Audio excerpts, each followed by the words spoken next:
Imagine opening your home to family, only to discover they've been laughing at your kindness behind your back.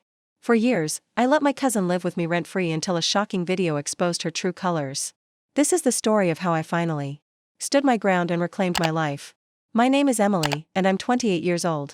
I've always been the type of person who tries to do the right thing for my family, even if it means sacrificing myself. Perhaps this is because I was brought up to believe that family never breaks down, or perhaps it's because I secretly hoped that if I continued to help them, they would eventually appreciate me, but for the past few years, I've been letting my younger cousin Lisa live in my home. At first, I didn't think much of it because Lisa, a 23-year-old rentier, had just graduated from college and didn't have a job lined up. She told me she only needed a few months. If I had to describe her in one word, it would be entitled. She's the kind of person who treats generosity as an expectation rather than kindness. To get back on her feet, and since I had a spare room, I thought I could help her out, since that's what families do, right?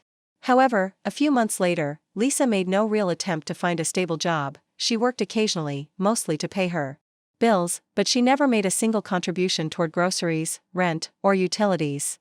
The worst part is that she never even showed gratitude, said thank you, offered to help out around the house, or even offered to do the dishes when I asked her to.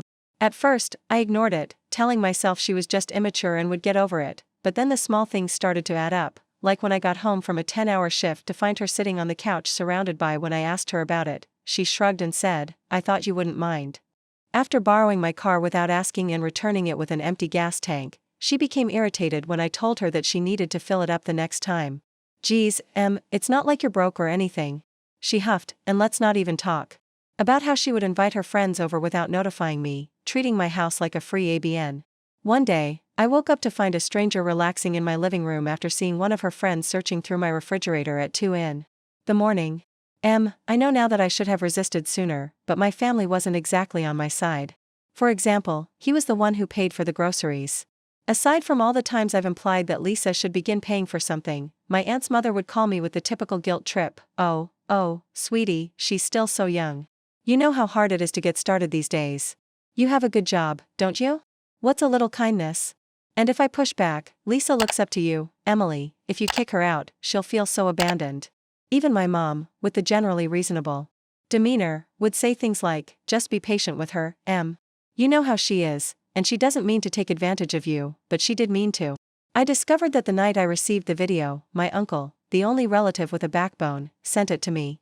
It was taken at a party Lisa had attended, and her words made my stomach turn. Emily, my goodness, she's so. As her friends laughed with her, one of them said, damn, I need to find myself. Lisa smiled, good luck, people like her are rare. I don't remember much after that, just that terrible sinking. Dim Lisa was laughing. She's been letting me live there for years for free, I don't pay for anything. She's too much of a pushover.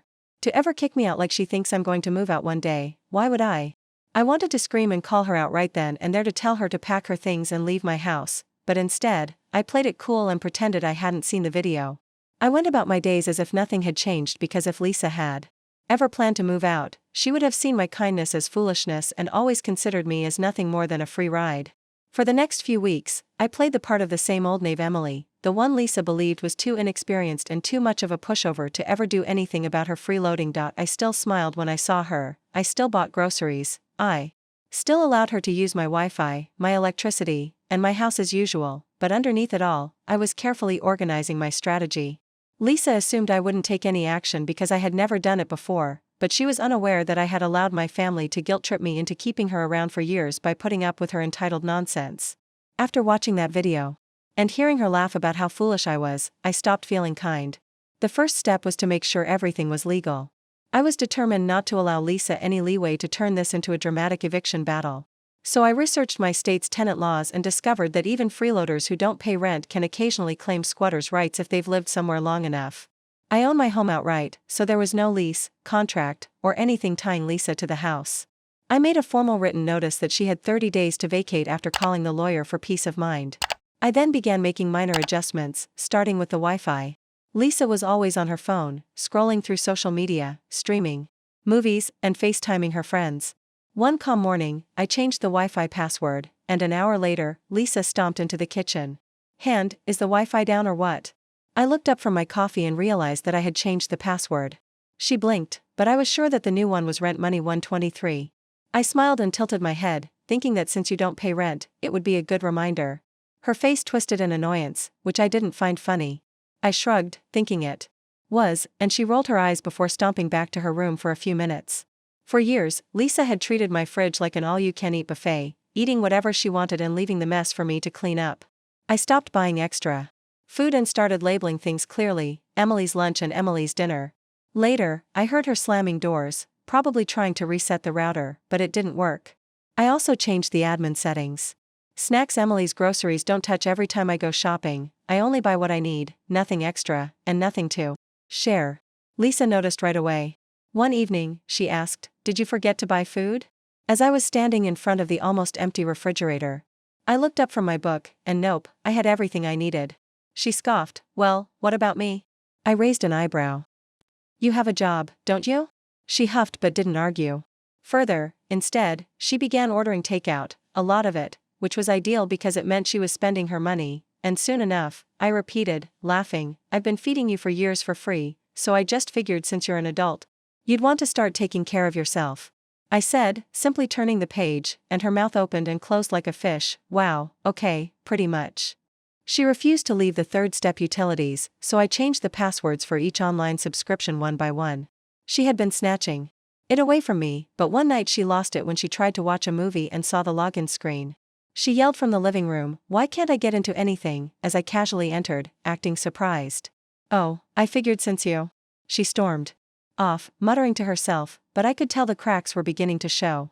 Then came the final step, the formal notice.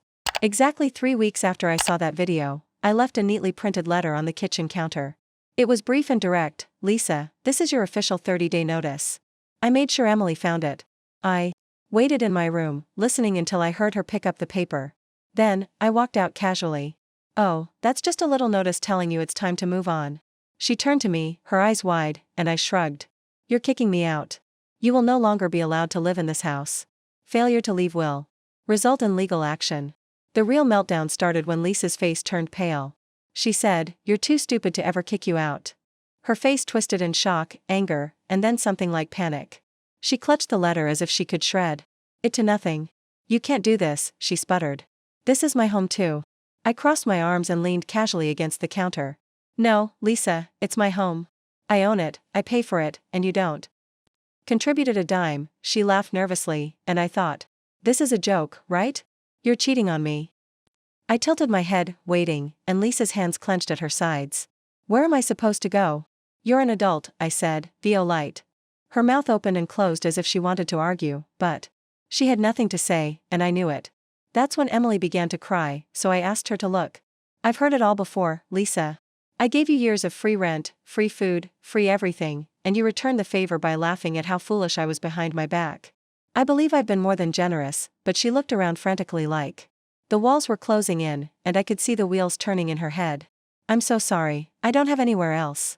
Held responsible for everything in her life, whenever she made a mistake, someone helped her out, and if it wasn't me, it was our family. For this reason, I wasn't shocked when she said, "I'm calling Aunt Marie," and grabbed her phone. That was the family intervention tactic. I didn't even try to stop her. 10 minutes later, my phone rang, and Emily arrived with Aunt Marie's disappointed signature.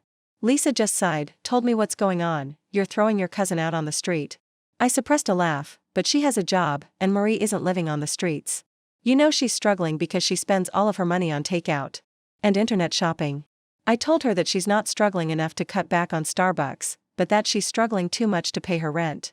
It's funny how that works, though, because she's family. She stammered, "You know how small our places are, and right, so she's my responsibility, but not yours." That was some sort of magical argument that made everything okay. I let out a breath. "So you'll take her in?" Then, Aunt Marie said, "Well, I can't do that."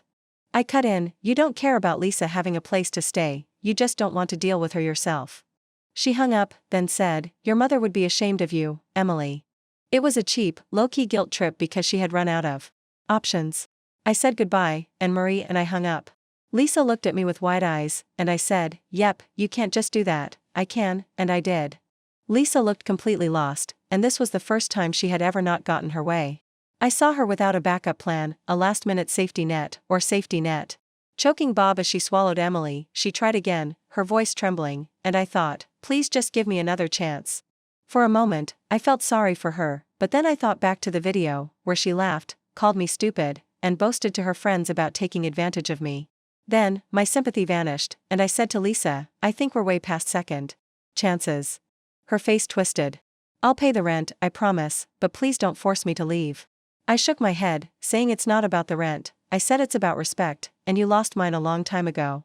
She appeared as though she might argue, but I simply turned and left, knowing that I would enjoy watching the countdown.